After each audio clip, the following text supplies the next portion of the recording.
السلام علیکم F T V کے ویورز، کیسے مزاج ہیں آپ کے؟ امید کرتا ہوں خیر و عافیت سے ہوں گے۔ آپ جہاں رہو، جس جگہ رہو، اللہ پاک آپ کو اپنی امان میں رکھے۔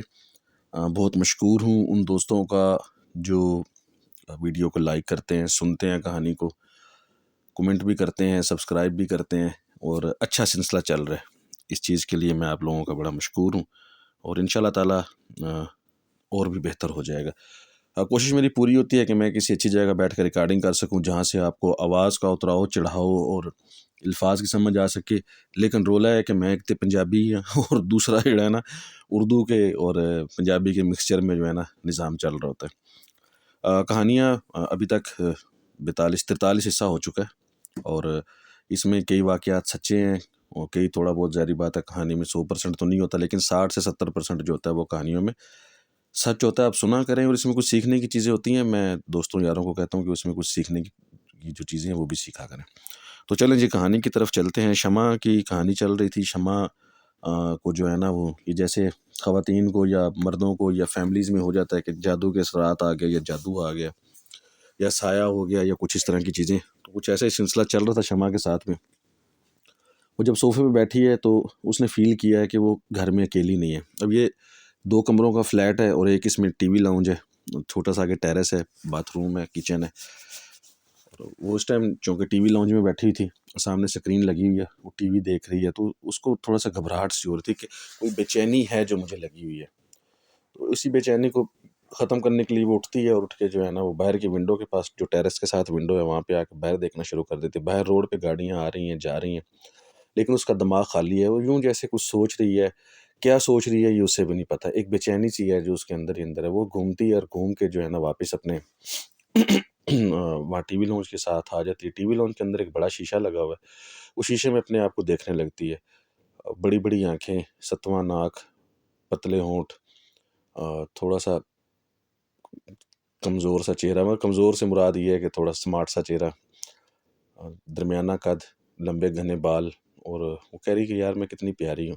تو یہ سوچتے اس نے اپنے کندھے پہ جو ہے نا وہ ایسے ہی ہاتھ رکھا، تو یہ کہتے ہوئے تھوڑا سا اسٹائلش جیسے ٹک ٹاکر گھومتے ہیں، تو اس طرح سے تھوڑا سا گھومی ہے، تو اس سے یوں لگا کہ جیسے اس کے اوپر کسی نے پانی کے چھینٹے پھینکے ہیں۔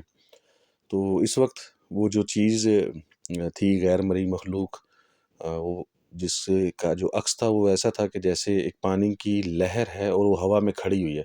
آپ کسی آتی ہوئی سمندر کی لہر کو ہوا میں کھڑا کر دیں اور وہ پانی جھلملا رہا ہو، یا اس میں ہلکے ہلکے ارتعاش پیدا ہو رہا ہو، اس طرح سے تھا۔ اور اس کی سرخ سرخ بڑی آنکھیں تھیں جو پھیلی ہوئی تھی آگ کے شعلوں کی طرح۔ وہ شمع سے کچھ فاصلے پہ کھڑی اسے دیکھ رہی تھی، اور چونکہ اس کے اندر بےقراری سی آ گئی تھی، بے چینی آ گئی تھی، تو اس میں سے کچھ پانی کے چھینٹے نکل کے اس کے اوپر پڑے۔ شمع نے ارد گرد دیکھا، گھبرا کر اس نے پہلے چھت کی طرف دیکھا، پھر زمین کی طرف دیکھا، پھر اپنے دائیں بائیں دیکھا، تو اسے کوئی نظر نہیں آیا جس نے اس کے اوپر پانی کے چھینٹے پھینکے ہوں۔ تو اس نے اپنی ہاتھ کی پشت کو بڑے غور سے دیکھا جہاں پانی آ کے گرا تھا، تو وہاں پانی بھی اس کو محسوس نہیں ہوا۔ تو اس نے وہاں پہ ہاتھ پھیرا، تو تب بھی پانی اس کو نہیں محسوس ہوا۔ تو وہ سوچنے لگی کہ یہ پانی آیا کہاں سے ہے، اور یہ بھیجنے پھینکنے والا ہے کون۔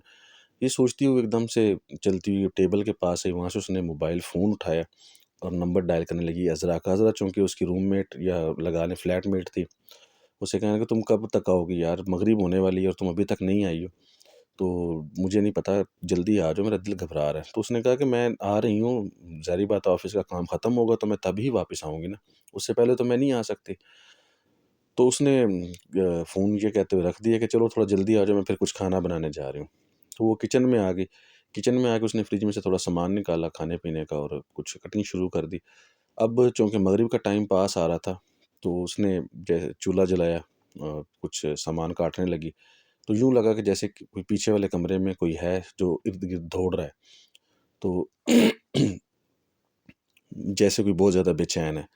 اسی دوران دور کہیں اذان ہوتی ہے، تو جیسے ہی اذان ہوتی ہے تو وہ جو ارتعاش تھا، یا جو گھر کے اندر گڑبڑ چل رہی تھی، اور اسے خواہ مخواہ اپنے والے کمرے سے تھوڑا خوف محسوس ہونے لگا تھا، کیونکہ اسے اس کمرے میں ہی فیل ہو رہا تھا کہ جیسے کوئی سایہ ہے جو وہاں پہ ارد گرد منڈلا رہا ہے، اور جیسے کوئی چیز ہے جو اس پورے فلیٹ کے اندر جو ہے نا گھوم رہی ہے۔ تو وہ کبھی ادھر دیکھ رہی ہے، کبھی ادھر دیکھ رہی ہے، بس اس کا دل گھبرانے لگا، تو وہ باہر نکل کے ٹیرس پہ آ کے کھڑی ہو گئی۔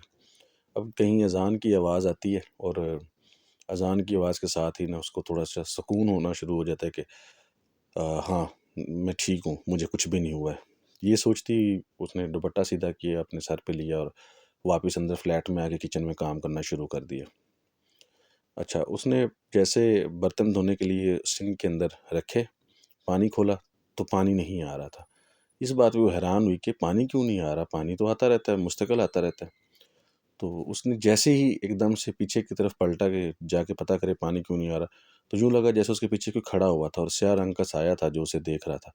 تو اس نے ایک دم سے جو ہے نا وہاں سے دوڑ لگا دی، دوڑ لگا کے دروازہ کھولتی وہ سیڑھیوں کی طرف بھاگ رہی تھی، تو اس کا سامنا ایک دم سے عذرا سے ہو گیا۔ عذرا نے اس کو بکھلاہٹ میں دیکھا، اس نے کہا کیا ہوا؟ اس نے کہا کہ فلیٹ میں کوئی ہے۔ تو کہنے لگی کہ فلیٹ میں، عذرا کہنے لگی فلیٹ میں کون ہو سکتا ہے، صبح سے تم ہو، آفس کے بعد سے میں بھی آ گئی ہوں، تمہیں وہم ہو گیا، چلو میں تمہیں لے کے چلتی ہوں۔ اب سچویشن یہ تھی کہ اس کا سانس پھولا ہوا تھا، ہاتھ اس کے بالکل بے جان ہوئے تھے، ٹانگوں میں جیسے جان نہیں تھی، تو اس کو لے کے چلتی ہوئی عذرا لے کے اندر آئی اور اس نے آتے ہی پورے فلیٹ کی لائٹیں روشن کر دیں۔ جب لائٹیں جلیں تو اب ہوتا بھی یہی ہے کہ جس بندے کو خوف محسوس ہو رہا ہوتا ہے یا جس کو کچھ پتہ چل رہا ہوتا ہے وہ گھبرا کے اشارے کر رہا ہوتا ہے، اور جو اس کے ساتھ بندہ ہوتا ہے اسے کچھ نظر نہیں آ رہا ہوتا۔ اب عذرا کو کچھ نظر نہیں آ رہا تھا، جبکہ وہ کہہ رہی تھی کہ اس گھر کے اندر سایہ سا ہے جو پوری جگہ پہ منڈلاتا پھر ہے، اور میں نے اس کو محسوس کیا۔ اور عذرا کہہ رہی تھی کہ نہیں ایسا کچھ بھی نہیں ہے، ٹھہرو میں تمہارے اوپر دم کرتی ہوں۔ اس نے اسے بٹھایا اور پورے گھر کا ایک چکر لگایا، واش روم تک اس نے دیکھ لیا، باہر ٹیرس تک۔ اس نے کہا کچھ بھی نہیں ہے، تمہیں خواہ مخواہ کا ڈر لگ رہا ہے، میں تمہارے ساتھ ہوں نا، تمہیں کیا ہوگا؟ اس نے کہا کہ نہیں عذرا کچھ ہے، شمع نے یہ کہا۔ عذرا چند لمحے تک اسے دیکھتی رہی، پھر اس نے کہا کہ اچھا ٹھہرو میں بابا جی سے بات کرتی ہوں اور تمہیں دم کرواتی ہوں۔ یہ کہہ کے عذرا نے ایک تو ٹی وی پہ جو ہے وہ کچھ اسلامک پروگرام لگا دیا اور وہاں پہ کچھ تلاوت لگا دی، اور خود اس نے فون لے کے باہر ٹیرس پہ آ گئی۔ اس کے فون کی بیل مسلسل جا رہی تھی، شاید اذان نماز کا ٹائم تھا اس لیے کسی نے فون اٹھایا نہیں ہے۔ وہ واپس آ گئی اور اس کے پاس بیٹھ کے، یعنی کہ ہوا کیا تھا؟ اس نے کہا ہوا کچھ نہیں ہے، بس مجھے، شمع نے کہا کہ ہوا کچھ نہیں ہے، میں یہاں بیٹھی ہوئی تھی تو مجھے یوں لگا جیسے میرے پیچھے کوئی ہے۔ پھر تھوڑی دیر بعد میرے اوپر کسی نے پانی کے چھینٹے پھینکے ہیں، جبکہ یہاں پہ کچھ بھی نہیں تھا اور میں پورے ہوش و حواس میں یہاں کھڑی ہوئی تھی۔ ایک تو مجھے بے چینی ہو رہی ہے، پھر میں جب کچن میں گئی تو مجھے لگا میرے پیچھے کوئی کھڑا ہوا ہے، میرے پیچھے کوئی نہیں تھا۔ عذرا چند لمحے اس کے منہ کی طرف دیکھتی رہی، جیسے جانچنا چاہ رہی ہو کہ یہ مذاق کر رہی ہے یا سیریس ہے، لیکن اس کے چہرے کی سنجیدگی اور اس کے چہرے کے اوپر وہ دیکھ کے، بے چینی دیکھ کے اسے کچھ اندازہ ہوا کچھ نہ کچھ گڑبڑ تو ضرور ہے۔ وہ واپس ٹیرس پہ آ گئی، ٹیرس پہ آ کے اس نے چند لمحے ہاتھ باندھ کے کھڑی رہی کہ کیا ہوا۔ پھر اس نے فون نکالا اور دوبارہ وہی نمبر ملایا۔ اب کی بار جو ہے نا فون کسی بزرگ نے اٹھایا، کیونکہ آواز سے لگ رہا تھا بزرگ ہی ہیں۔ تو عذرا نے اسے سارا قصہ سنایا، تو اس نے کہا کہ اچھا ٹھہرو، میں تمہیں تھوڑی دیر میں کال بیک کرتا ہوں، یا پھر تمہیں جواب آ جاتا ہے۔ یہ سن کے عذرا نے فون بند کر دیا اور فون کی اسکرین کو دیکھنے لگی جیسے کچھ سوچ رہی ہو۔ پھر وہ چلتی ہوئی اندر آ گئی اور شمع کے پاس بیٹھ گئی، کہنے لگی میں کھانا بنا لیتی ہوں، تم تھوڑا سا آرام کرو، لگتا ہے تمہاری طبیعت ٹھیک نہیں ہے۔ اب وہ صوفے پہ لیٹ گئی وہیں پہ، اور عذرا کچن میں چلی گئی۔ تھوڑی دیر میں چونکہ اس نے چادر اڑی ہوئی تھی تو اسے لگا کہ جیسے اس کے پاؤں والی سائڈ سے کسی نے چادر کو ہٹایا اور اس کے پاؤں کے اوپر جو ہے نا جیسے کوئی ہاتھ پھیر رہا ہے، اور اس کا لمس جو ہے نا اس کو محسوس ہو رہا تھا۔ چونکہ اس کی آنکھیں بند تھی چند لمحے، تو اس نے یہی سوچا کہ شاید عذرا آ کے بیٹھ گئی ہے اور وہ اس کے پاؤں کے اوپر ہاتھ پھیر رہی ہے۔ اور وہ پاؤں کے اوپر جو ہاتھ اس کا مساج کر رہا تھا یا لمس جو پھیر رہا تھا، جو لمس جو فیل ہو رہا تھا، وہ لمس اوپر کی طرف بڑھنا شروع ہو گیا اور وہ پاؤں سے پنڈلی کی طرف آ گیا۔ اس دوران بھی اس نے نہیں آنکھیں کھولیں، کیونکہ اس دوست تھیں دونوں گہری، تو اسے آئیڈیا تھا کہ ہو سکتا ہے کہ وہ عذرا بیٹھی اور وہ اس کے پاؤں کا مساج کر رہی۔ وہ ہی جو لمس تھا وہ چلتا ہوا جب پنڈلی سے اوپر کی طرف آیا تو شمع نے ایک دم سے گھبرا کے آنکھیں کھول دی کہ عذرا کیا ہوا، کیا کر رہی ہو؟ تو دیکھا تو وہ وہاں پہ تو کوئی بھی نہیں بیٹھا ہوا تھا۔ شمع ایک دم سے اچھل کے صوفے پہ بیٹھ گئی اور اس نے زور زور سے آوازیں دی، عذرا عذرا کہاں ہو؟ تو کچن میں سے عذرا بھاگتی ہے، اس نے کہا کیا ہوا؟ اس نے کہا کہ یہاں پہ کوئی ہے اور اس نے بڑی عجیب سی حرکت کی ہے۔ تو عذرا کہنے لگی دیکھو شمع، مجھے بھی تم سے اب خوف آنا شروع ہو چکا ہے، میرا بھی دل گھبرا رہا ہے، ایسے کچھ نہیں کرو نا، نہ تم پریشان ہو نہ مجھے پریشان کرو، کوئی نہیں ہے اس میں۔ اس نے کہا کہ کوئی ہے، اور پھر اپنے پاؤں کی طرف دیکھنے لگی، اور پھر اس نے عذرا کے ہاتھوں کی طرف دیکھا جہاں جو گیلے تھے، وہ تو کچن میں کام کر رہے تھے۔ تو اس نے کہا کہ تم پلیز سارے کام چھوڑ کے نا میرے پاس بیٹھ جاؤ، مجھے گھبراہٹ ہو رہی ہے۔ تو عذرا کہنے لگی کہ یار ایسے نہیں کرو، ہم دونوں اکیلی ہیں، اس طرح سے ہم گھبرا جائیں گے، پھر سارے لوگ تماشا بن جائے گا یہاں پہ اگر تم نے یہی حرکتیں شروع کر دی تو۔ تو تم ایک کام کرو، تم چل کے اندر لیٹو، ٹھیک ہے، میں ابھی کھانا لے کے آتی ہوں، بس وہی کھانا تمہارے کمرے میں ہی کھاتے ہیں. چونکہ 2 کمرے تھے، ایک عذرا کے پاس اور ایک شمع کے پاس. تو شمع نے کہا نہیں بس میں یہیں پہ ٹھیک ہوں، اور وہ صوفے پہ بیٹھ گئی اور سامنے اس نے ٹی وی دیکھنا شروع کر دیا، اور اس نے دونوں پاؤں جو اپنے ہیں وہ سامنے ٹیبل پہ رکھ لیے. اب عذرا نے کہا کہ میں تمہیں کچھ لا کے دیتی ہوں، تم تھوڑا تھوڑا کچھ کھانا شروع کرو، ہو سکتا ہے تمہارا بی پی لو ہو، کچھ اس طرح سے ہو تو نہیں سکتا جو تم کہہ رہی ہو. یہ سارے فلمی سین ہیں، فلموں میں ایسا ہوتا ہے، حقیقت میں ایسا نہیں ہوتا. شمع اس کی طرف ایسے دیکھ رہی جیسے کہہ رہی کہ بہن میں سچ کہہ رہی ہوں، تو میری بات پہ بھروسہ کیوں نہیں کر رہی ہے. لیکن چونکہ وہ کچھ کہنے کی پوزیشن میں نہیں تھی، اس لیے کچھ کہہ نہیں پا رہی تھی. اب شمع جو ہے نا وہ صوفے پہ بیٹھ چکی تھی، پاؤں اس کے ٹیبل پہ تھے، اور پاؤں کے اوپر سے چادر ڈالی ہوئی تھی، اور ٹیک لگا کے بیٹھی ہوئی تھی. تھوڑی دیر ہی گزری ہوگی تو اس کو یوں لگا کہ جیسے اس کے کان کے پاس کوئی ہلکا ہلکا جو ہے نا سانس لے رہا ہے. ٹھنڈا سا لمس جو ہے نا اس کے کان اور گردن کے پاس جو ہے نا بیک سائڈ سے اسے محسوس ہو رہا ہے. وہ خاموشی سے بیٹھی رہی، وہ فیل کرنا چاہ رہی تھی کہ چیز ہے کیا. اب اس چیز نے جو ہے نا وہ جو لمس تھا یا جو سانسوں کی آواز تھی وہ تھوڑا تھوڑا زیادہ ہونے لگی، اور اسے کندھے کی طرف موو کر گئی. اس نے بالکل ترچھی آنکھ سے کندھے کی تو دیکھا تو وہاں پہ اسے کالا سیاہ کچھ ہاتھ ٹائپ فیل ہوا جو اس کے کندھے کے اوپر تھا، اور اس کے جو ماتھے پہ آئے ہوئے بال تھے، تھوڑے سے جو بال ظاہری بات ہے ہر بندے کے ہوتے ہیں، وہ ہوا میں ایسے ہلکے ہلکے اڑ رہے تھے جیسے اس کے پاس کوئی سانس لے رہا، اور کان کے پاس باقاعدہ سے اسے آواز آ رہی تھی کہ جیسے کوئی ہلکا ہلکا سانس لے رہا ہے. اس نے دل میں سوچا کہ اگر میں ڈر گئی یا میں گھبرائی تو اب کی بار ذرا یقیناً بہت زیادہ غصہ کرے گی، مجھے کچھ نہیں کرنا، میں دیکھتی ہوں یہ ہوتا کیا. ابھی وہ یہی سوچ رہی تھی تو اسے یوں لگا کہ جیسے اس کے دوسرے کندھے پہ بھی کسی نے ہاتھ رکھ دیا اور کوئی اس کے اوپر جھکا ہوا ہے اور اس کو کندھوں سے دبا رہا ہے. اب یہ سچویشن اس نے ہلکی سی اپنے سر کو موو کیا اور ہلکا سا پیچھے کی طرف دیکھا تو کوئی کالے رنگ کے لباس میں اس کے اوپر جھکا ہوا تھا، اور اس کے جو منہ تھا وہ اس کے بالکل کان کے پاس تھا. یہ دیکھتے ہی وہ بجلی کی طرح سے اٹھی اور اس نے چیخنا شروع کر دیا، اور اونچی اونچی جو ہے نا اس نے ورد کرنا شروع کر دیا. جو صورت اسے آتی تھی اس نے پڑھنی شروع کر دی. اس کے ساتھ ہی وہ جو چیزیں تھیں وہ سارا کچھ غائب ہو چکا تھا. اب وہ چیخ رہی ہے کہ یہاں ہے، یہاں ہے، یہاں ہے، یہاں ہے، میں کہہ رہی ہوں یہاں پہ وہ ہے، وہ ہے، میرے اوپر جھکا ہوا تھا وہ یہاں پہ ہے، وہ جو کچھ بھی ہے وہ ہے. عذرا تمہیں نظر، عذرا کہ اپنے ہاتھ پاؤں پھولے ہوئے تھے، وہ اپنی جگہ چیخ رہی تھی کیا ہو گیا، کیا ہو گیا، کیا ہو گیا. ان کی یہ دھما چوکڑی سن کے سامنے والی فلیٹ میں سے کوئی تو کسی نے دروازہ پیٹنا شروع کر دیا. اب صورتحال یہ بنی ہوئی تھی کہ 2 خواتین فلیٹ کے اندر، ایک چیخ رہی ہے کہ وہ جو کچھ بھی ہے وہ یہاں پہ ہے، یہاں پہ ہے، اور ایک خاتون کہہ رہی ہے کہ صبر کرو، حوصلہ کرو، میں ادھر ہوں، میں ادھر ہوں. وہ اس کو دلاسا دے رہی ہے، اور باہر جو ہے نا ایک جو کوئی بھی ہے وہ دروازہ پیٹے جا رہا ہے کیا ہو گیا. اس قدر شور سا مچ گیا، پوری ہلچل سی پورے فلیٹ میں مچ گئی تھی کہ جسے کچھ نام نہیں دیا جا سکتا. عذرا نہ دروازہ کھول پا رہی تھی کیونکہ اس نے شمع کو سنبھالا ہوا تھا، نہ وہ شمع کو چپ کروا پا رہی تھی کیونکہ وہ لائیو دیکھ چکی تھی تماشا اپنے ساتھ. وہ چپ کرنے کو نہیں، وہ عذرا کو چمٹی ہوئی تھی، وہ چھوڑ نہیں رہی تھی. اب بالآخر تھوڑی دیر میں دروازے کی آواز بھی کم ہوگی اور شمع کی آواز بھی کم ہوگی. عذرا نے شمع کو صوفے پہ بٹھایا اور کہا کہ صبر کرو، 1 منٹ میں دروازہ کو. اس نے کہا نہیں میں تمہارے ساتھ ہی جاؤں گی. اب یہ صورتحال تھی کہ شمع جو تھی وہ عذرا کے بازو کے ساتھ چپکی ہوئی تھی، اور عذرا خود گھبرا کر لیفٹ رائٹ دیکھتی ہوئی آگے کے بڑھ رہی تھی، اور شمع جو ہے نا وہ خود بھی کبھی لیفٹ کبھی رائٹ کبھی اوپر کبھی نیچے دیکھ رہی تھی. اور شمع عذرا جو ہے نا اس کو لے کے دروازے تک پہنچی اور انہوں نے فلیٹ کا دروازہ کھولا. سامنے والی فلیٹ میں سے وہ لڑکیاں جو تھی 2 وہ ہکا بکا کھڑی تھی، دونوں کے پاس دوپٹے نہیں تھے کیونکہ وہ پریشانی میں بھاگتی ہوئی تھی. ادھر عذرا اور شمع کی بھی یہ حالت تھی کہ دونوں بغیر دوپٹے کے آمنے سامنے، بال بکھرے ہوئے، پریشان حال، اور شمع کے رنگ اڑے ہوئے، اس کی آنکھیں پھٹی خوف سے اور رونے والی بالکل، بلکہ رو ہی رہی تھی. تو اس نے فلیٹ کا دروازہ کھول دیا.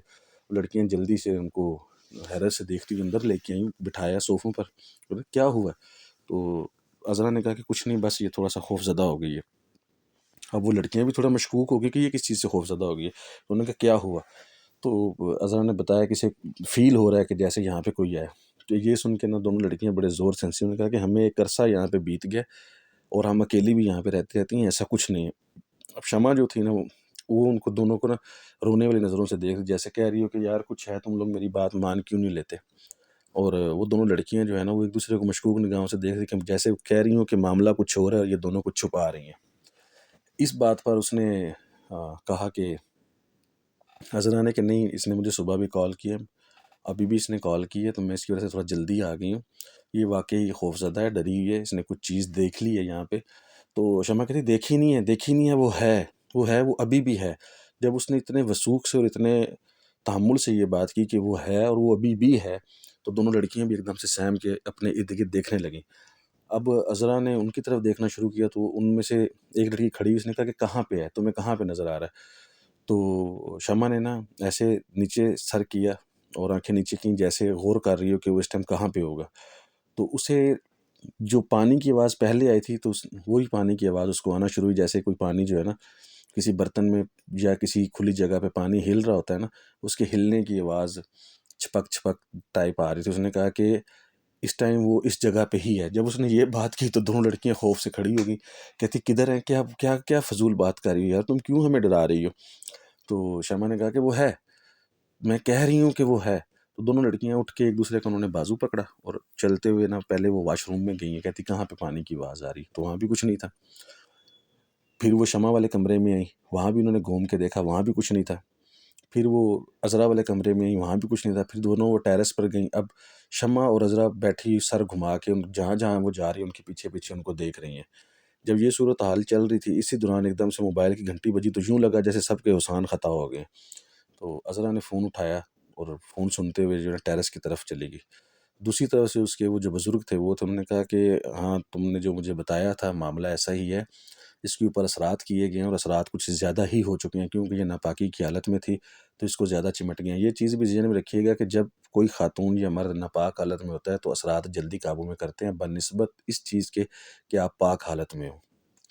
تو چونکہ یہ اس کے پوچھ لو اس سے کہ اگر یہ ناپاک ہے یا تھی تو پھر تو اس کے اوپر اثرات بہت جلدی آ چکے ہیں، اور ان کو اب ہٹانے کے لیے جو ہے نا مجھے آ کے استخارہ کرنا پڑے گا، اور اس کے بعد جو ہے نا مراقبہ کرنا پڑے گا، پھر بیٹھ کے جو ہے نا اس کے اوپر کوئی عمل کرنا پڑے گا۔ اگر یہ زیادہ سخت ہوا تو ابھی مجھے کچھ کنفرم نہیں ہے، مجھے تھوڑا ٹائم دو، میں تاکہ اس بچی کو مل بھی لوں یا دیکھ لوں، یا تم لوگ میرے پاس آ جاؤ تو اس کو ہٹا لیتے ہیں۔ اب عذرا نے جب یہ ساری صورتحال دیکھی، پھر اس نے ٹائم دیکھا تو ٹائم کافی ہو چکا تھا، تو اس نے کہا جی میں بتاتی ہوں آپ کو۔ تو وہ پھر واپس اندر آ گئی۔ شمع صوفے پہ دونوں پیر سکیڑ کر دونوں بازو اپنے اس نے پاؤں کے گرد لپیٹے ہوئے تھے، اور اس کے اوپر دونوں لڑکیوں نے چادر کروائی تھی، وہ بھی ہکا بکا سی بیٹھی، تو ان میں سے ایک لڑکی انٹرسٹ لے کے دیکھ رہی تھی کہ یہ کیا چیز ہے، یہ ہو کیا سکتا ہے اس کے ساتھ۔ اور عذرا بالکل سلو چلتی بے جان قدموں سے اس کے پاس، اس نے کہا کہ میں کھانا لے کے آتی ہوں، تھوڑا سا کھانا کھاؤ، پھر میں نے بابا جی سے بات کی ہے تو چل کے تمہیں دم کروا کے لاتی ہوں، کوئی تعویذ لے کے دیتی ہوں، تمہیں آرام آ جائے گا۔ اب ہوتا یہی ہے کہ ہمارے ہاں جب اس قسم کی سچویشن چل رہی ہوتی ہے، کسی کو کوئی دورہ پڑ گیا یا کسی کو کوئی پریشانی لاحق ہو گیا، تو ہمارا فوراً سے پہلے چاہے پڑھے لکھے ہوں چاہے ان پڑھ ہو، ہم لوگ دم کروانے یا تعویذ دھاگا لینے چلے جاتے ہیں۔ اور ایسا یہ ہر جگہ پہ ہوتا ہے۔ یہ اس طرح کی اینٹی کے ساتھ نپٹنے کے لیے نا لوگوں کے ذہن میں جو پہلی چیز آتی ہے وہ یہی آتی ہے کہ ہمیں اس کے لیے جو آسان حل ہے نا وہ کرنا چاہیے، کسی کے پاس جا کے تعویذ یا دم درود کروا لینا چاہیے۔ تو یہاں ان کے لیے بھی یہی بنا۔ تو وہ 2 ٹرے میں کھانا لے کے جب واپس آئی، آ کے بیٹھتی ہے تو دونوں لڑکیاں مشکوک انداز میں ان دونوں کو دیکھ رہی ہیں، اور پورے گھر کو بھی دیکھ رہی ہیں، جیسے وہ کہہ رہی ہیں کہ ہم نے تو یہاں کھانا نہیں کھانا، ہم تو جا رہے ہیں، ہم اپنے پیچھے کچھ نہیں لگوا سکتے۔ ابھی انہوں نے کھانا شروع ہی کیا ہے، بیٹھے ہی ہیں، تو یوں لگا کہ جیسے ہی شمع نے ہاتھ آگے کیا اور بسم اللہ پڑھا، اس کے ساتھ ہی نا یوں لگا جیسے کسی جگہ پہ کسی بالٹی میں پانی رکھا ہوا ہے اور اس کے اندر کوئی ہاتھ ڈال کے زور زور سے ہلا رہا ہے، جیسے آپ پانی بالٹی میں ہو اور آپ اس میں ہاتھ ہلا کے زور زور سے ہلائیں نا، اس طرح کی آوازیں آنا شروع ہو گئی۔ اس کے ساتھ ہی شمع نے چیخ مار دی کہ وہ ہے، یہ وہی آواز ہے جو مجھے آتی ہے۔ جب اس نے یہ سچویشن اختیار کی تو سب گھبرا کے ڈر کے انہوں نے اٹھ کے کھڑے ہو گئے۔ آگے کہانی میں کیا ہے، بڑا زبردست ٹوسٹ ہے، چلتے ہیں 43 حصے کی طرف۔